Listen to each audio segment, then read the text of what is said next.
started here on a good ThursdAGE. Waiting for some of our friends to come hang out and talk with us about Fantasy Age and, coordinating tabletop roleplay games. And I'm going to try to open this little soda without making any noise. You made some noise there, Troy. Say hello as you come in, friends, so that we know that you can hear us. So I'm trying to figure out how to share the video on Facebook. One of my options is report video. I'm concerned about this video. And I'm thinking, well, of course I'm concerned. I'm on screen. Yeah, if you haven't seen it, then you would not. I mean, all you have to do is watch and know that that's all this needs to be reported to somebody. Saying hello to everybody. Say hi. I see we got eyeballs loading up. Hello as you come in. This is Brian F. Irving. Hi, Brian. Brian, tell me you can hear us. Brian, let us know if you can hear us.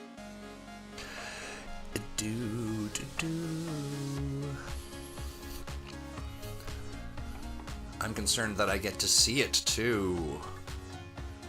Is that a good thing or a bad thing? Yes, I can, Brian says, and that's from Stan. Oh yeah, we don't seem to have video going on at the moment. It's still the great big ThursdAGE, June 17th, 2021, today at 2 p.m. PDT. Oh, that's right. Yeah, because we're starting soon. We're not quite started yet, but we could start. What do you think? Yeah, I mean, if they can hear us and there are people here, why not?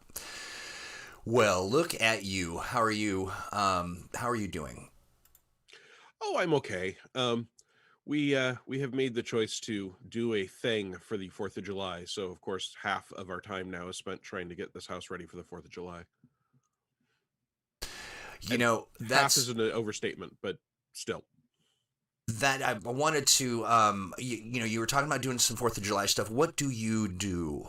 Do you do fireworks? So we don't do personal fireworks. We have done personal fireworks a time or two because our housemate John has a large section of land that has a great big pond on it.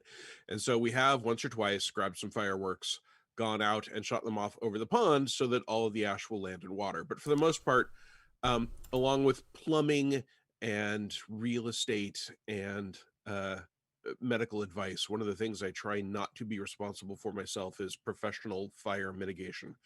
Sure. So, yeah, smart. There's a great big fireworks display here in Norman.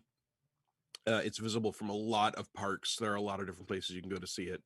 But also the last time I went to see fireworks, I just thought, I'm in my 50s now. That's just not as exciting as it was when I was 8. And that's not a knock on anyone who loves fireworks. Fireworks are great. I think it's a nice community service if you've got the time and the money and the budget and you're not on a burn ban. But mostly for me, the 4th of July is an opportunity to celebrate the good parts of the founding of this country, including the legal right to gather peacefully and to hang out with my friends. So, you know what else is great about this country is the legal right to say, I'm not super stoked about what's going on in the country right now. Well, in fact, that's a crucial part of what's good about this country. My favorite even. I have said many times about many things, right? I can enjoy something and love something and still feel the need to criticize it. And frequently I'm criticizing it because I love it. So if I see a problem, I would like that problem to be addressed. And even if I don't have the solution, I've done a hashtag Real Game Industry on Facebook and mostly on Twitter, where I frequently talk about problems in the game industry. And these are not tied specifically to Fantasy Age by any means. They're just things I've seen over more than 20 years in the game industry, having been under contract for Green Ronin and having been an employee for Wizards of the Coast and an employee for Paizo and run my own game company and a contractor for a freelancer for numerous companies. And people have asked me sometimes, why are you highlighting all these problems if you don't have any solutions? And there's a famous quote, which is, not everything that is faced can be solved, but nothing can be solved until it is faced. So I think for my chosen industry, for any form of media I enjoy, and for my country. If I see a problem, I think it's crucial to be able to say, hey, folks, this is a problem. Let's discuss it. But mostly, since your question was about what we do on the 4th of July, we do not mostly sit around and discuss high-end politics on the 4th of July, although I suspect some of that will happen. Mostly, it's about getting together, playing games, and eating good food, the majority of which my wife will be preparing because she enjoys that. There are a couple of things I'll be doing. The current plan is that I will make a punch. I'm a relatively famous drink mix master, and I'm talking about sans alcohol. I can also mix alcoholic drinks, but not ones that anyone is asking for, just the ones that I get into my head that I think will taste good. And I may make kapaiki, which is a cake which has been stuffed with a pie, which itself has been stuffed with cookies. Oh, that sounds amazing. I'm hearing some... Let me know, friends, if you're able to see us on Facebook. I'm not sure exactly what happened, but there's a connectivity issue. I see us on Facebook. Oh, good. And yeah, you're seeing, they'll see it in the past. We're seeing it in the now. Mm-hmm. So if everyone can see it, then that is fantastic. Yeah, I think that's I enjoy the 4th of July. It's always been sort of like I'd say the lazy holiday, hanging out with friends, hanging out with and doing, it's sort of the one that isn't a bunch of work, not as much work as, say, Thanksgiving, perhaps. Thank you, Brian. Brian says, I still see and hear you. But it just sort of signals, I think, a special time. And wow, I remember you and I talking about at being kind of in the midst of pandemic and thinking, I hope we were able to get through this. And I know there's still danger, and we've got to be vigilant, and we got to take care of that stuff. But I'm looking forward to hanging out with some people. Yeah, absolutely. Me too. And I've expanded slightly beyond my current social circle into a larger group of vaccinated friends. So there's a restaurant we're going to once a week now, for example.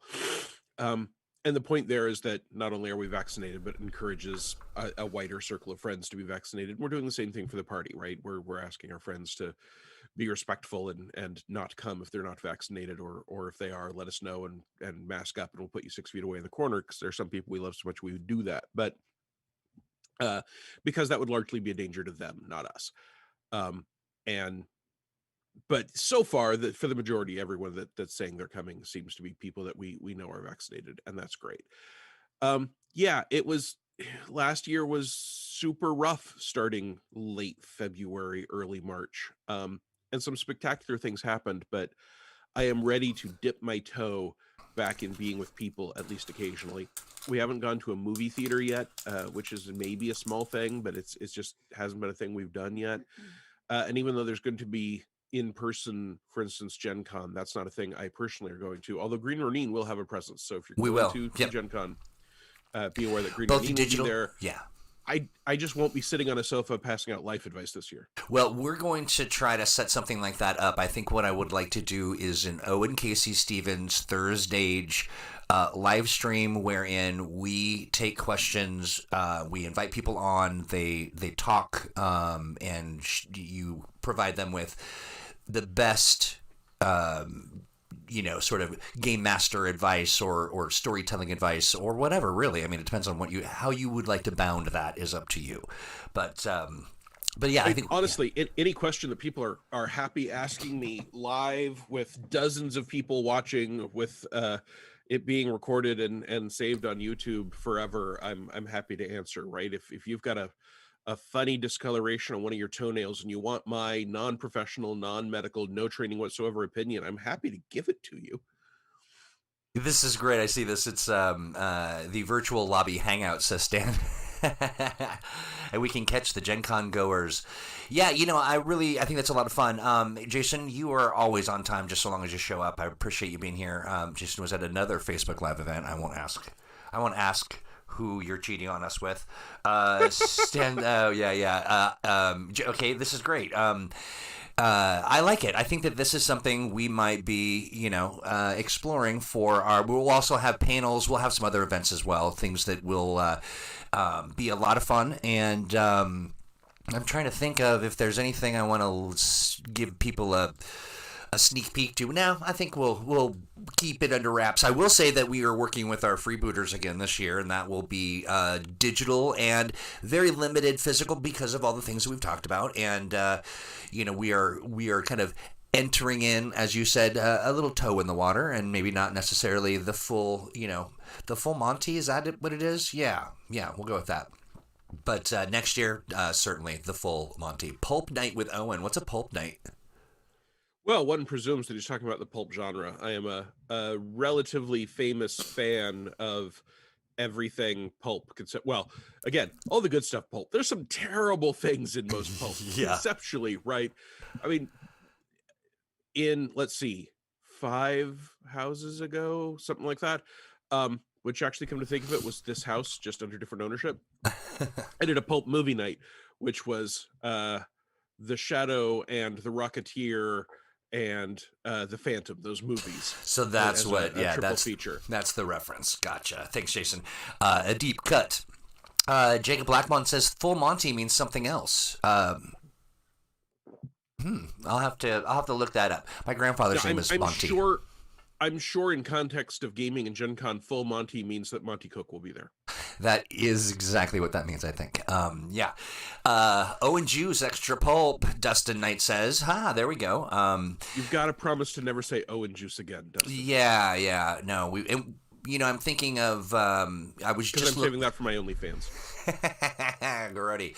I was thinking of our last, one of our conversations involving sort of creative things to do with Owen, and I was thinking very much so about the making dice out of you.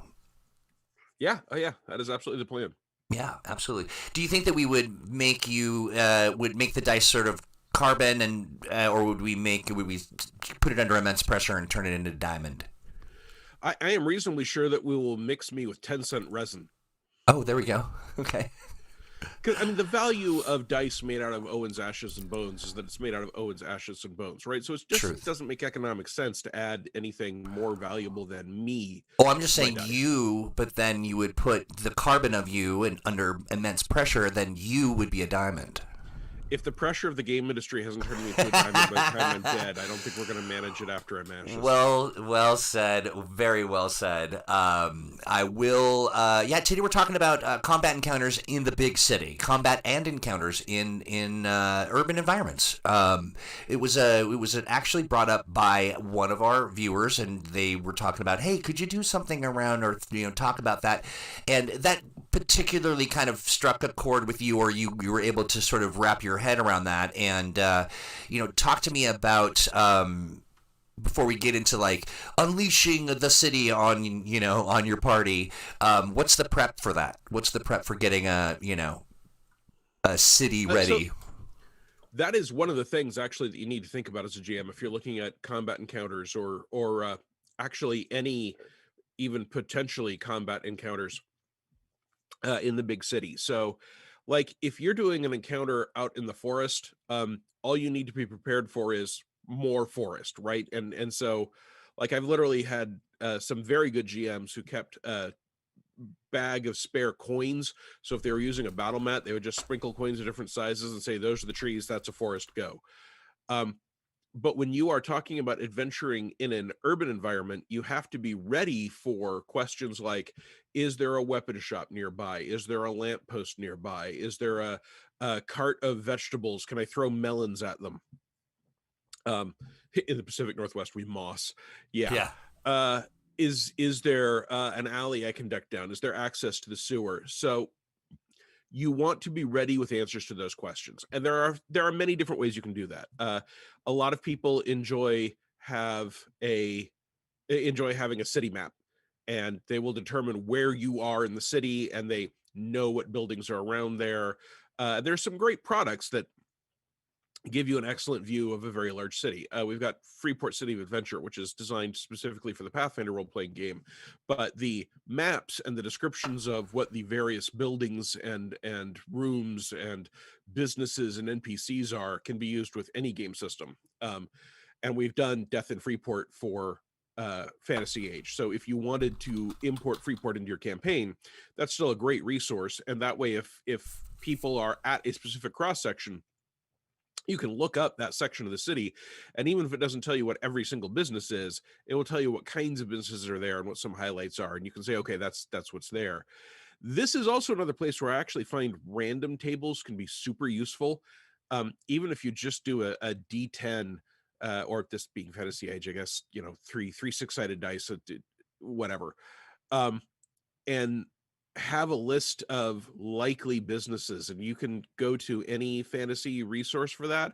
You can also just go to the yellow pages, which I realize are not physically yellow pages for most people anymore, but what are people advertising for? If you have a city that has indoor plumbing, someone is the plumber, and that person may have a shop where they've got shingles, if nothing else, and that'll give you an idea of what's the kind of stuff is out there. I'm sorry, they have shingles like the skin disorder. No, like clay or terracotta shingles for directing water. Gosh, okay, I get it. Ren's here. No, good to see you, friend. Sorry, I'm just learning about plumbing and roofery. Places where GMs can easily go down a rabbit hole, right? Like if you want to have indoor plumbing in your fantasy city, you can just type in to the internet plumbing in ancient Rome and get way more material than most people are ever going to use. But it can add an air of verisimilitude to be able to say, look, there's a guy here that deals with aqueducts and indoor plumbings and garderoves, and I know how that stuff works, and they're connected to a sewer. And or if you and your group would rather not touch on that kind of subject, you can skip that and just look at, hey, how does water get to the fountain, right? Is there a well in the center of town? How deep is it? What are the traditions for it? All those things can really bring urban encounters to life. But one of the things that is a challenge sometimes with urban encounters is that stuff is just more densely packed. That's almost the definition of an urban setting. If you are doing things in the desert of red sand where blood is invisible, right? That's your setting. There could be 20 red sand dunes between you and anyone else, and all you have to worry about is how many manticore scorpions and living dunes that are like a slime but made of sand, and walking oases that will just crawl away from you so you end up dying of thirst trying to reach them. How many of those are out there, and how far apart are they? You might have one per 10 square miles. Even though geographically, something like here's the town of Scudwater might just be a mile or half a mile. Everything is right there. So you have to be prepared with simple questions like, hey, if people start screaming barbaric yops from the town center, who's answering that call, right? Is there a guard that comes out? Stan wrote, May Roy's Goblin Plumbing Shop. I love it. And, I love the idea of a Goblin Plumbing Shop. I was also thinking, because in ancient Rome, they didn't really have plumbing, and so they just had people that carried your back and forth. They just stand there, and then you do your business, and then they carry it to the water. I mean, you might well have a chamber guild who, despite the very high end sound of it, their job is to port your chamber pot out of the city and bring it back to you. Right. Yeah. And no, we try to watch our language on the stream, but I have to say, working for the Chamber Guild is a shit job. Truth. Very, very true. Yeah, and it would have also an air about it. Yes. That would be unpleasant, I think. An air that is not necessarily dignified. But these are the kinds... So, and you can go a little crazy trying to be ready for everything. So I strongly recommend having a resource. Yeah, someone put it out. The Indus Valley Civilization had plumbing back in 3300 BCE. And that comment about there not being plumbing in ancient Rome is a joke. There was plumbing in ancient Rome. But it's also a thing that there are much more recent civilizations after Rome that did not have indoor plumbing. Truth. So I mean, I was also going to say, it is definitely a joke, primarily because I just like the idea of having Owen discuss a turd-bearing sort of a guild of sorts. Also, wasn't the demise of the Romans kind of tied to their plumbing? The demise of the Romans was complicated, involved a lot of geopolitical things, but one of the things that is considered possible is the fact that they used lead pipes and lead drinking cups, because certain poisons would discolor the lead. Yeah. May have led to lead poisoning in some of their top leadership, and that certainly didn't help. No, yeah. And then the turd bearers went on strike, and things just fell apart. But well, yeah. so, all right, here's an example. You whip that off as a joke, and there's nothing wrong with that. But one of the things you can do if you're looking for urban encounters is look at the headlines of any major city paper, right? When New York's garbage men go on strike, that's a big deal. Oh, same for like Paris cab drivers. Yeah, exactly. Yeah.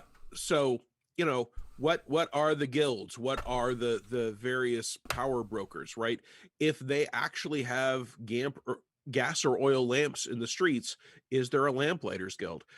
My friend Carl came up with what I thought was a brilliant idea for a while, which was, he did it a while ago. I've always thought it was a brilliant idea.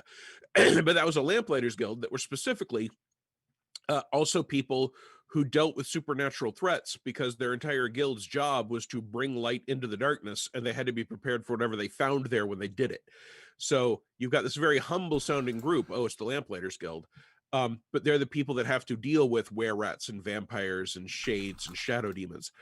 So, like I said, you can go crazy trying to prepare for everything. I think it is very useful to have Evansville, Illinois, just to pick a place that I happen to have lived off the top of my head. And like when I first went to Evansville, I discovered that they had 7 miniature golf courses, all of which opened before 7 a.m. I don't think I've ever before in my life, and I've lived in much bigger cities, I haven't ever lived in a place that had 7 miniature golf courses, and certainly not that opened before 7 a.m. Yeah. So that both gives you an idea of something that you might not have thought on your own, right? Whatever your sport is for your fantasy urban setting, you can make it up. It can be Quidditch. It could be, field bowling or horseshoes. But if it's a thing that is really beloved by that society, there might be a number of small fields or shops that deal in it and the accoutrement for it. If they like javelin throwing and shot put, then a weapon shop might not be what you need in the middle of a fight, right? You might want to go to the local sports store where they've got javelins and shot puts. Stan Brown asked, who's doing all that early morning putting, right? On my blog, when I was living in Evansville, I would do posts from the land of the brain eaters, because Evansville, Indiana is also the last place in the United States where you can buy a fried brain sandwich on a regular basis. Ugh, we've talked about that. Yeah. Yummy. Yeah. So you can go to those blog posts and see how I would ask questions like, why is there early morning miniature golf, right? Is there a secret society of monster hunters who fight things all night, and then they're really amped up and they can't get to sleep, so at 6:30, 7 in the morning, they go out to miniature golf so that they can knock a ball around and chill out? And so actually it turns out that the local putt league are the vampire killers of Evansville, right? That is taking one odd, quirky little fact and carrying it several points beyond where in the real world it's reasonable. But that's the sort of thing that can make a really interesting background for when you're doing city stuff. I have a question for you. So when you're putting these, this stuff, that's really fun and a very clever way to kind of say, yeah, so they're winding down together, doing their miniature golf, their putt-putt. What do you think when, do you have, or have you been involved with people who have created sort of an expansive world or a city wherein there are several different kind of storylines happening and intersecting and happening at once, and there will maybe something like that's in the city, or you could run into, and also you could also bypass it, Yeah, absolutely. Freeport City Adventure is a 500-something page book that is chock full of staff, and I was the developer for that book, so I was in fact involved in that process. Fun.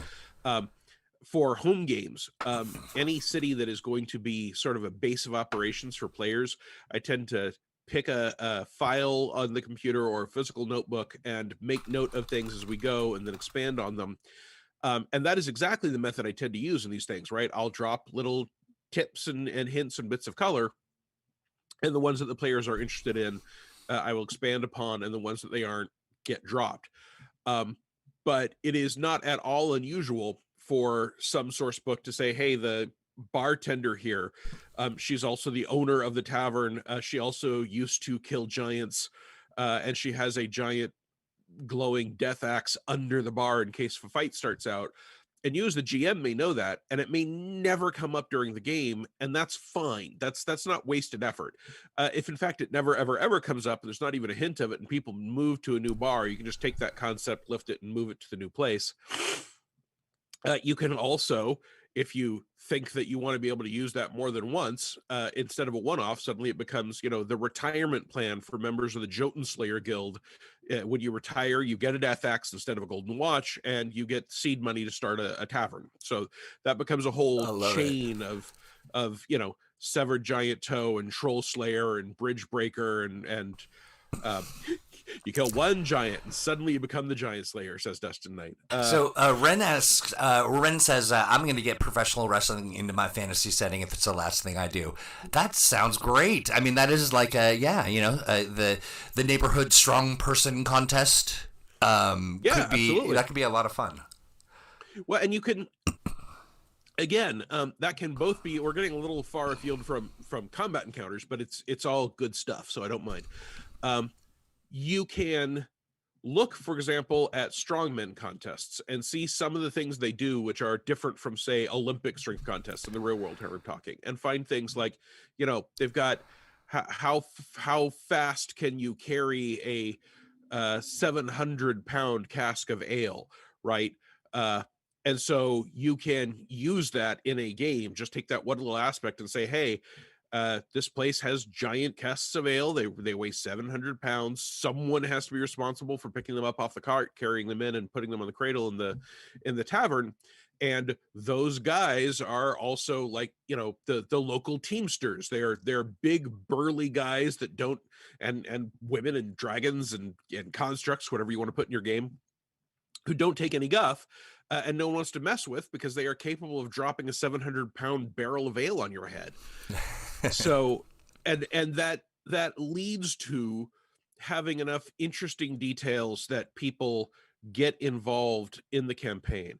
Brian F. Irving said, I'm clearly lazier than Owen. I have my party based at a frontier trading post, fewer NPC shops to details. Hey, and that's an entirely legitimate point. Possibly because I wrote the Guide to Absalom more than a decade ago for Paizo, and I worked on the Freeport book for Green Ronin. I have been involved in a few giant urban city campaign settings, and so I just naturally, my brain tends to gravitate there because there are mental scars. Dustin Knight says small towns in Japan have neighborhood amateur sumo wrestling during annual local festivals. So that's all great.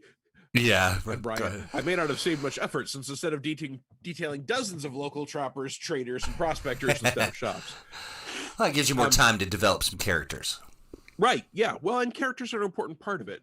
I think the biggest things when you are talking about having combat encounters or things that may devolve into combat encounters in urban settings is, do know what are you going to do to describe the surroundings. And if you have a map, that's great. But people who just accept trees are trees are going to want to know, like, does this shop have a glass window front? How wide is the street? Is there an alley? Is there a sewer entrance? If it's a fight at night, are there lampposts? Things that they will never ask you. They will never ask in a forest setting, how many of these trees are elm and how many are deciduous? And is there a moss basin? And it just doesn't come up. About the most you'll ever get is it flammable, and are there rocks I can pick up and throw at people? But in an urban encounter, I've had games come screeching to a halt because people wanted to know if the road was packed earth or cobblestone or brick, and that was really important to them. And I had no idea. And in that case, I picked cobblestone because it seemed halfway between packed earth and brick. And that particular encounter involved then a half-giant player character ripping cobblestones out of the street and throwing them at people. Dustin Knight says, don't shame my arbormancer. Yeah, no, I mean, if you want to ask those questions, go for it. But in my long, sad career as a GM, in my experience, the split second you're in a city, and part of it is because, I play with people with more experience in a city than in a forest. I have one of my regular players is a triple eagle Boy Scout, so he will ask me questions I'm not prepared to answer. But most people that I play with have spent a lot more time in cities than they have in wildernesses, so they have some expectation that there should be a shop, and there should be a constable, and there should be a city guard. Some of those assumptions you can challenge as a GM. The idea of police is, in the grand scheme of things, relatively new. So the town watch is not necessarily the same as the police, and they might in fact be fire watch more than anything else. Or if it's a dangerous area, you might well have locals who agree to get together and trade around who's going to wander around with a lantern at night in case something goes wrong, or it's on the edge of a zone that's haunted, or exactly. Well, and again, it might be that there isn't a town watch. Oh, but the local priests do in fact have someone wandering around near the mausoleum every night. I love it. Dustin says, man, Fireman Gang. Fireman Gang campaign sounds so fun. What's Fireman Gang? I think he's just talking about a gang of firemen. Oh, sure. Okay. Yeah. And so if you're looking at a fight, there are a number of things you want to answer. How far does the sound go? And if players are going to start some stuff and you're not sure that they are ready for the consequences, it's worth pointing it out to them. One of the principles that has long been part of my gaming, my good friend Mark, bless his soul, came up with the phrase, it's the difference between talking about it and being there, right? And that's because someone was about to lob a fireball into what he had described as a sail-making shop. So the place had tons of cloth on racks and looms and strings. And he's like, look, you can do that. Nothing's stopping you. But just be aware, you're about to lob a fireball into a place full of highly flammable cloth that is also the economic backbone of this town. And the player went, oh, yeah, no, and second thought. And Mark's point was that if you're there, if it's the character, they are taking in the stimuli, the visual and other perception information all the time. So it is harder for them to forget, oh, yes, this might be a terrible idea. Justin says, go ahead. I don't try and stop players that are going to do something ridiculous and stupid. I just pause for a moment and say, you are welcome to, if that is what you want to do, throw this barkeep out of his own bar onto the street. But don't forget that I mentioned that a patrol of guards, the town watch, walked by 5 minutes ago as you came in. So, or even if I hadn't mentioned them, be aware that you have seen that there is a town watch in this town. Gotcha. Because details can become important that you've never hit on before. Sorry, Owen, I keep derailing you. Dustin says firemen used to very much assemble like gangs with protection rackets and territory. And you can see that now, even today, as one of the holdovers from that gang mentality is they do a calendar every year.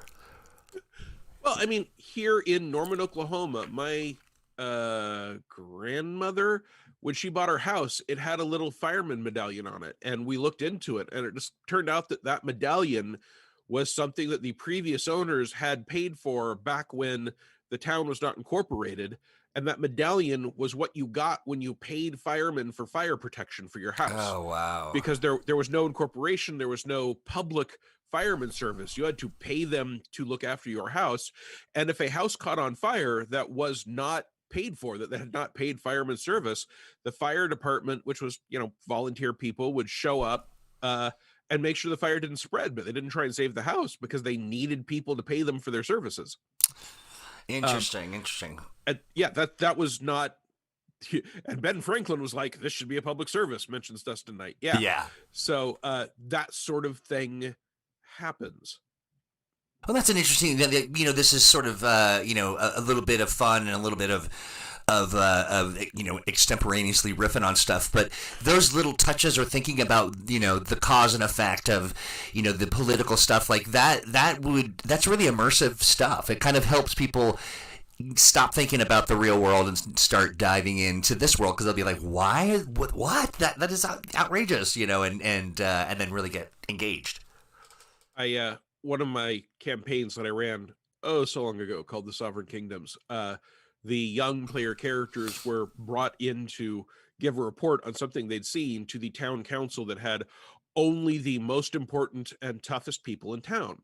and they were not surprised to see the head of the bards. They were not surprised to see the local lord that ran the knights, but they were shocked that this grizzled old gnome who was in charge of the Rat Catchers Guild was there at this council of just the most respected and feared people, until I explained to them that this town has an extensive sewer. That sewer is built over a previous city. The lower ends of it actually connect to a thing called the Deep Rock, which was, my equivalent of the Underdark. And it's just called the Rat Catchers Guild because most of what they deal with are rats. But if there's going to be an invasion of mind flayers or oozes or sentient goo that has come together after being flushed by an illicit alchemist, those are all things that the rat catchers are going to have to deal with first. So right after the knights, but before the bards, the local rat catchers were considered the most dangerous and important group. And because of that, one of the players later said, can I play an apprentice rat catcher? Absolutely. And then they get into that color and more of that world. But that is exactly that sort of thing. You help, an infestation of oozes. That is exactly the sort of thing that can really help people get into a headspace about what this campaign world and this town in this campaign world is like. Jason says legalized racket like home and auto insurance. I'll throw health insurance in there as well. That's a racket. Quite a racket, but no need to get political. Come on, Owen. Yeah, that's right. Blame me. Well, speaking of politics and how towns are created, I mean, there's always politics. There's always, the mayor and the mayor's thugs, or the family that runs the big business and all that kind of stuff. That's fun stuff to play around with. It absolutely is. And again, it's something you should be prepared for, right? Because if, for example, the PCs get into a ballroom brawl and they beat everyone and they walk out and you're like, and there's the town guard with lances pointed at you because you guys are outsiders and you've beaten up a bunch of locals. The next obvious question is, if they're not going to fight their way out, who are they going to go talk to? Do you have a town council? Do you have a burgermeister? Do you have a mayor? Is there a local knight who runs it for a local baron, who runs it for a local king, who runs it for the emperor, who is bequeathed by God, and by breaking the law, starting a bar fight, you are considered heretics? Did you say burgermeister? Burgermeister. Like just a burger maker, or like a burger collector? No, burger as in the old term for the person that runs the town. The Burgermeister. Oh, okay. There actually is a burger chain called Burgermeister, and I've eaten there when I was a child. Jason Waltman, why did the werewolf cross the road? I hope this isn't a naughty joke. Always trick me into saying things. We'll find out here when Jason hears us. But okay, I like it. This is great. This is good stuff. So here's a fun thing you can do. You can look up any term on Wikipedia, and even if Wikipedia cannot be considered authoritative because anyone can change it, if you're building a fantasy campaign, doesn't matter. So I just typed in so that I could school Troy. Burgermeister, alternatively spelled Burgermeister, is literally master of the town or master of the borough.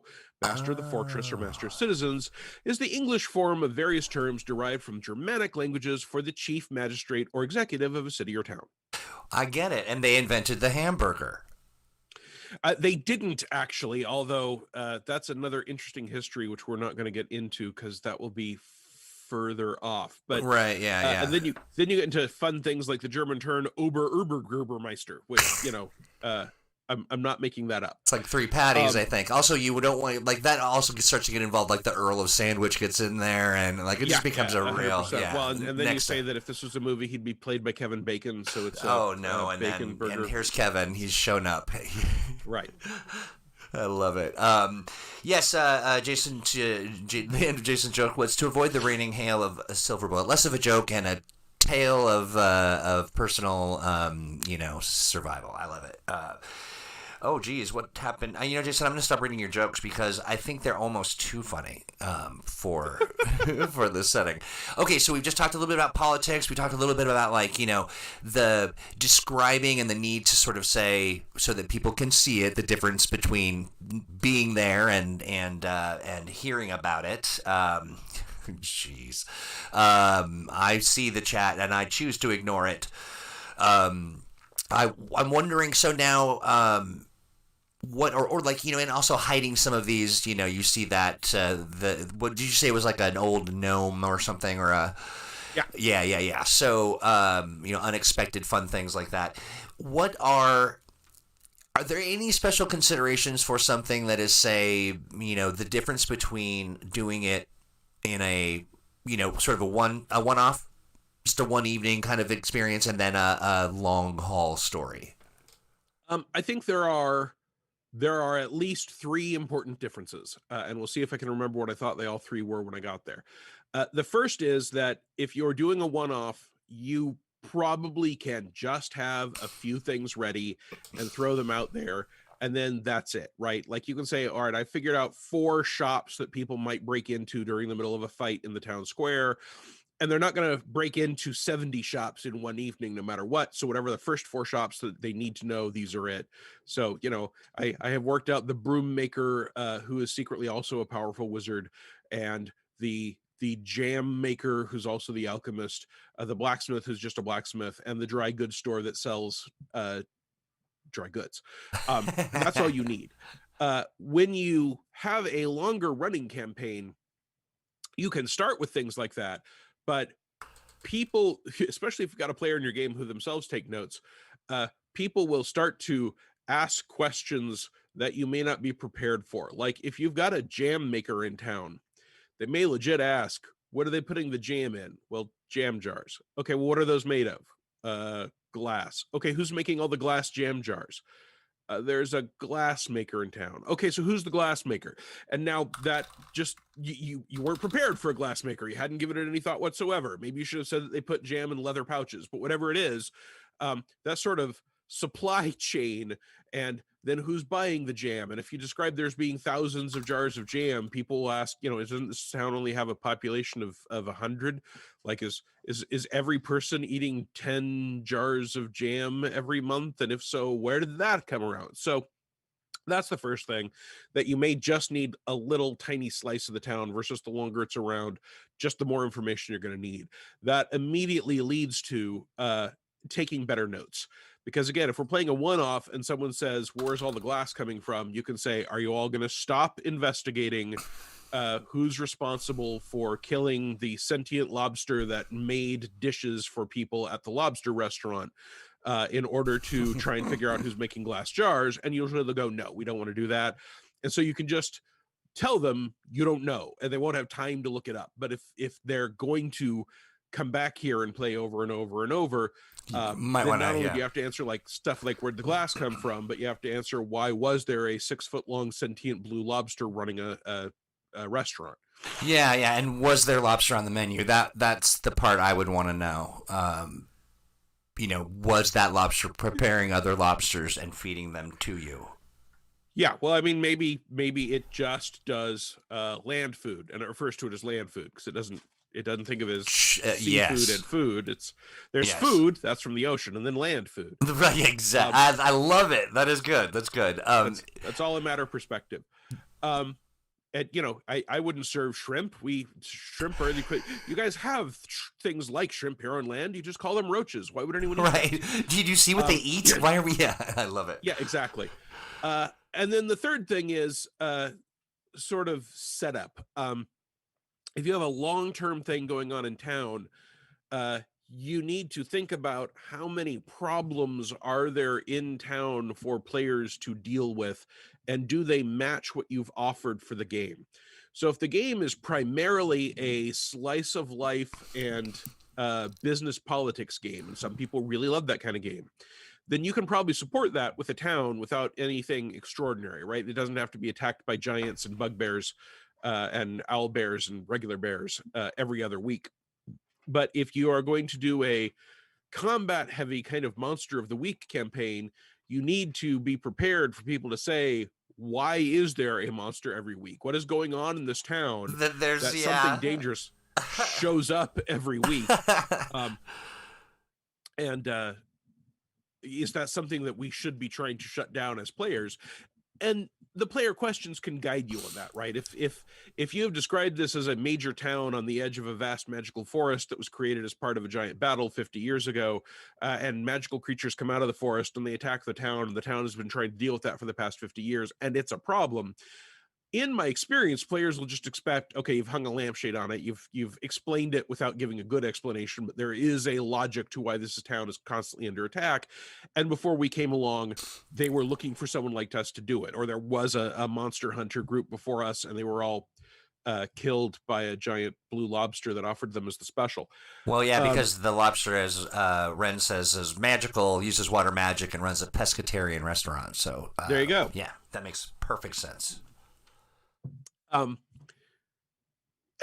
other thing, I'm obviously being silly and facetious, but if you tell people there's a 7-foot long blue sapient lobster running a restaurant, in my experience, players are going to know what the heck is happening and how that came about. That is one of the things that they will absolutely want more information on. Here's a question for you. When you are looking at those moments of like loudly declaring, look at this giant blue lobster, how will you deploy? I think I might know the answer to this, but I'm just curious. How much? Because I think two players will want to surprise players or confuse them. Like, look at this blue lobster, but it's really a red herring. Like it's not. Yeah. How much of that do you do? It depends a bit on the game and the players, right? I was just having discussion online today. On my blog, I was talking about starting setups for campaigns, like you all meeting at a tavern is a starting setup, and how you can subvert some of those expectations. And one person's response was that subverting expectations can be fun, but only if you don't subvert them to the point that it's not what people signed up for. Right. Yeah. It's got to function in a way that people can at least comprehend. Well, not just comprehend, but deliver the experience. If your game promised an experience, you should not take that experience away. So some people don't describe their campaigns at all, and their players are fine with that. And in that case, you sort of have carte blanche to do what you want. But sometimes you may literally say, look, I'm doing a beer and pretzels game. It's very light. I don't plan to handle any really heavy political or socioeconomic problems. A non-sapient, non-civilized monster with 5 heads is going to attack town once a week. You're going to go out and fight it and come home and buy new gear to fight the more powerful monster next week. And if you do that, it is unfair to drop them on, hey, look, this town only exists because of the slave labor of house elves that some people want to liberate who are treated terribly. And then you've added this heavy social justice issue, which might be perfectly fair to address and deal with and players want to tackle if you've told them that's the sort of thing that's in the game. But don't subvert the experience. Don't have the red herring be so great that you were told you're here to help the town's mayor, and it turns out the town mayor is the worst person in town, and everyone's been ignoring the signals he's a bad person because you said this campaign is about helping the mayor. Or the town's mayor pulls off his mask and he's a red herring as well, and then exactly. the deputy mayor and the red herring. Everybody's a red herring actually. So we have a good request. I'm kind of like this, and I love bringing these, sort of what would appear to be pretty basic questions and have you do your thing, being, as I think score for flapping is still pretty much 0. Yeah, 0 for like 50 times that I've tried. So what about locations and using them creatively, identifying what they can be, and both like from the historical perspective of things like I'm learning today, the Burgermeister.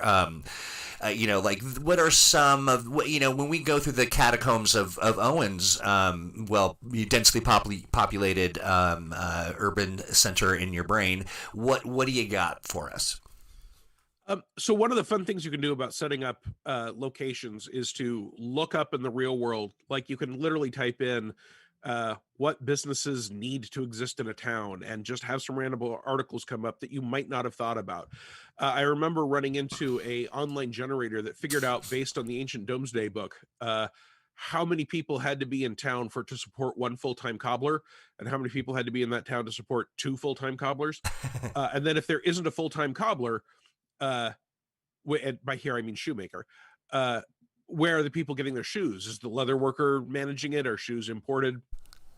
So that can give you some ideas for things, especially for Fantasy Age. If you're going through the trouble of setting up some locations, either because you've picked 2 or 3 that you think will happen for one adventure, or because this is a long-term campaign, it can be fun to look at each location as an opportunity to introduce locational stunts.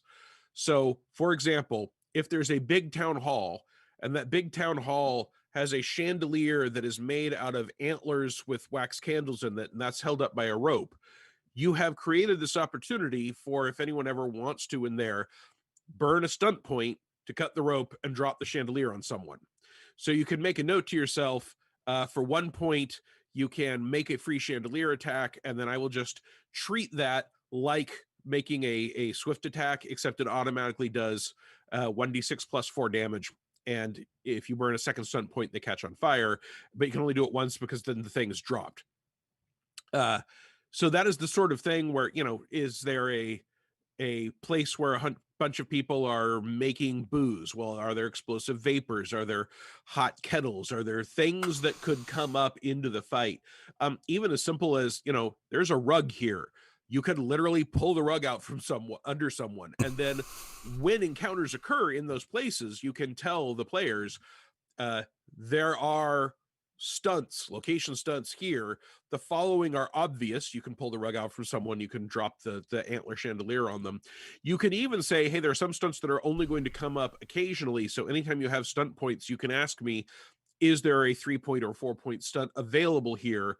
And I will let you know if there's something that's only going to happen once or only in special circumstances, because I've written it up. So, it can be as simple as there's a big door here, and if someone is standing next to it, you can tell them one of the things you can do as a stunt is grab the door and slam it in their face, and that will be an attack with a bonus to hit because they're not expecting it. And then you only tell them that stunt is available if there's someone standing next to the large, easy swing, heavy oak door. I love it. Oh God, the idea. Dustin says, shoes, oh look at Mr. Big City here. Hookworm-induced coughing noise. Location. So how do you go about... Do you use a lot of visual aids? We've talked about this in the past. Like if you're fighting monsters, sometimes you'll actually use like an actual big monster, relative to the pieces or the players as they're represented. Doing that with a city sort of setup is kind of tough. So it's not necessarily that hard. There are a couple of different ways you can do it. First of all, if you've gotten down to a fight, there are a lot of people that make maps of town squares and taverns and city gates. It's easy to get those. If you've got a VTT, there's a virtual tabletop. There's a lot of resources out there you can get a hold of. Yeah. Or you can just use a whiteboard and draw it out. For the whole city, I have done things like have a map of the city in a page protector and have wet erase pens. And just as the players are going and doing things, say, okay, you're going to be a blue mark. Where are you in the morning? And we'll mark where they are. And then I can just mark where people are on that for a general sense of where they are at any given moment. Not in an attempt to keep track of them round by round, but just because if someone says, hey, I'm at the north side of the city and we're in the vast city of Hot Gray, and I want to go talk to this person at the south gate, I can say, okay, in the morning you were there. There's a 5-mile distance. It's during the heat of the day. Everything's crowded. You're not going to get there in 5 minutes, just for a general sense of where things are. I've also played in games that have enormous maps of towns and cities and even regions that they can keep track of. Gaming paper makes rolls of gridded paper that you could draw out if you wanted to, in a 1 square equals 1,000 feet or 500 feet, a multiple mile city, and post it up on the side of your gaming room if you're lucky enough to have a permanent gaming space. So Rain asks, they wonder if there are any generators that tell me what needs to exist in a town to run a cafe. Almost certainly there are, but I don't have one to just recommend to you right now. The other thing to keep in mind, of course, is how much do your players care about the accurate demographics of your fantasy setting? because certainly I have played with groups that figure as soon as we say there are sentient spellcasting airborne lizards, nothing else needs to make any more sense than I described. It's not like they're saying, "Can you give me the budget for this cafe? I need to look and see if they're paying their taxes." And yeah. Exactly. And I've had people that really want to know. And part of why they want to know, if I say, hey, here's a dirty little hamlet, it's got 4 buildings, and one of them is a kitten and tea cake cafe. What they want to know is, should I just accept that a kitten and tea cake cafe is a normal and reasonable thing to run into in a dirty hamlet of 5 buildings? Or is the GM giving me a clue that something bizarre is going on and I should be worried about that actually being the Fey Lord of Cats and Tea Cakes who's trying to lure me in and get me to eat something in what is actually a mushroom circle, and then I will be a slave forever. Right. Oh, wow. Go ahead, please.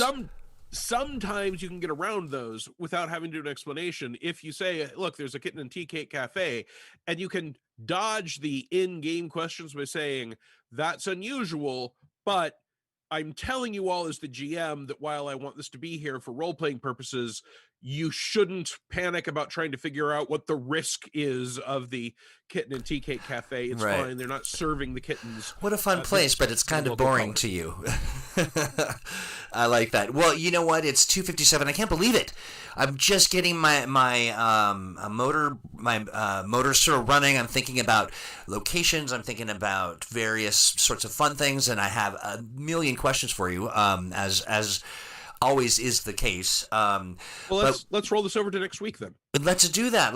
Okay, so what we'll do as well is we'll encourage people who are watching or who are picking this up on demand to send a question, like, whether it's something to do with like how to sort of orchestrate and plan, events in a sort of dense urban center, or if it is, talking about how you, maneuver through, like, for instance, in the city, what's great about it is that you can be anonymous because there's so many people, but you go around knocking a bunch of heads and they're going to start to figure something out, or they'll start to talk about you. So managing that's almost a game in itself. But I definitely love the conversation.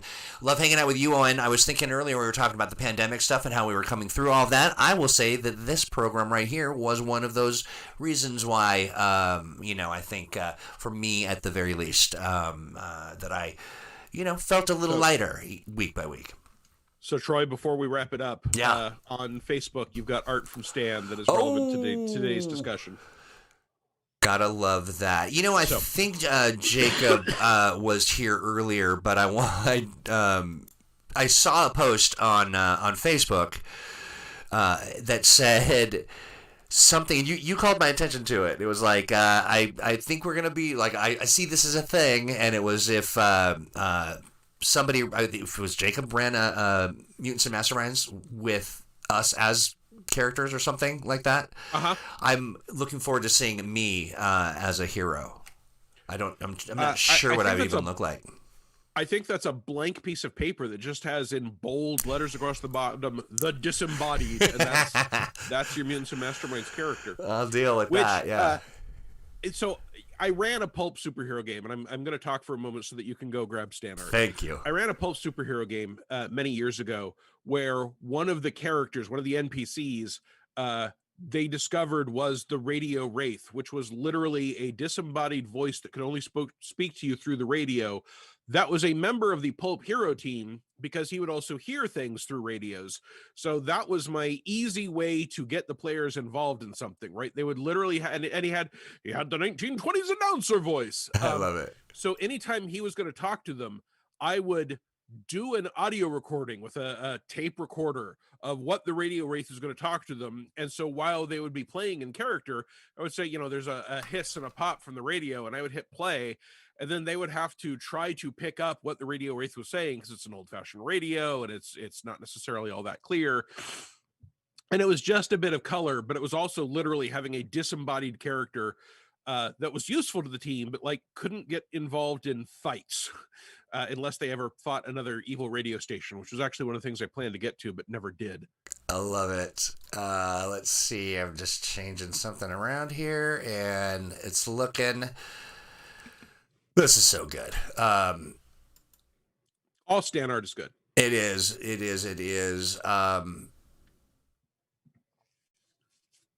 That should be like we should have like a position for Stan, like stream sketcher or something.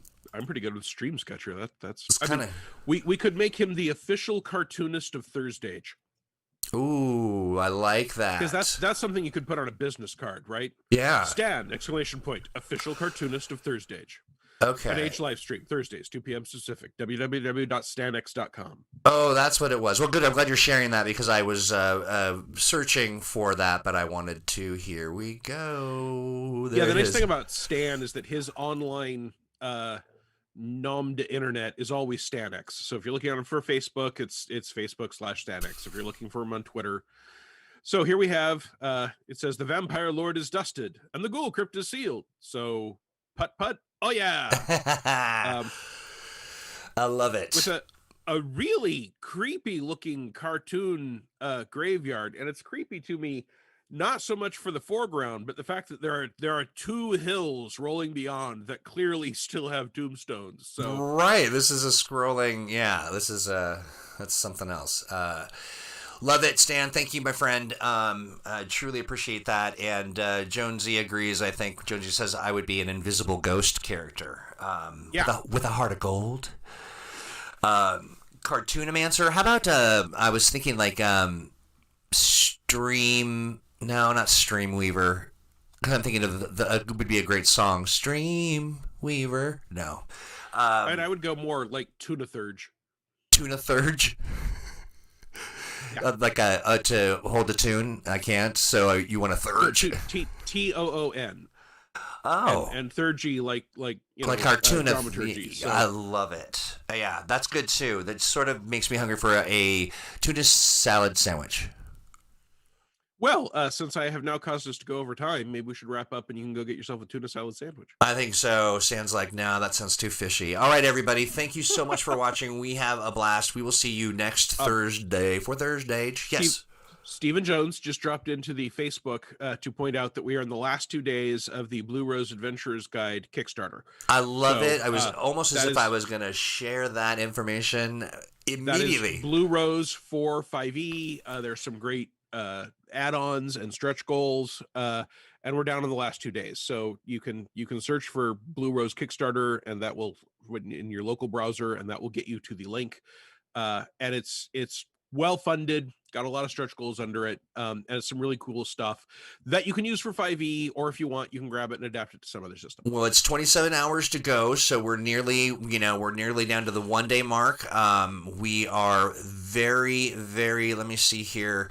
The reason I was going to mention it, and I'm glad that Jonesy was the one that brought it up, is because when we get to the next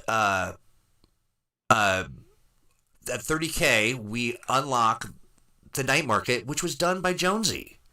Stephen Jones, our pal and friend and confidant and adventure creator. And top fan, of course, yeah. So, Jonesy, that's exciting, and it looks really like, let's see where we're at. I think we are literally dollars away. We are so close, less than $100 away.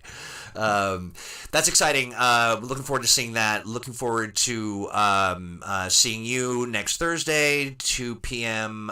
Pacific, and whatever else on those other time zones. And then also Mutants Masterminds Monday, where we are doing, we're doing the summer of Starhaven. They're doing a big summer event. We should do something. The Summer of Owen. Every summer is the Summer of Owen. Truth. Since 1970. Actually, I guess since 1971. So I was born after the summer in 70. There we go. All right. Well, you learned a little bit about Owen, and even more to come on this ThursdAGE program where we celebrate Owen by having his Summer of Owen. So buckle up. It'll be a good time. Hey, everybody. Thanks so much. We will talk to you again soon. Bye-bye. Bye, folks.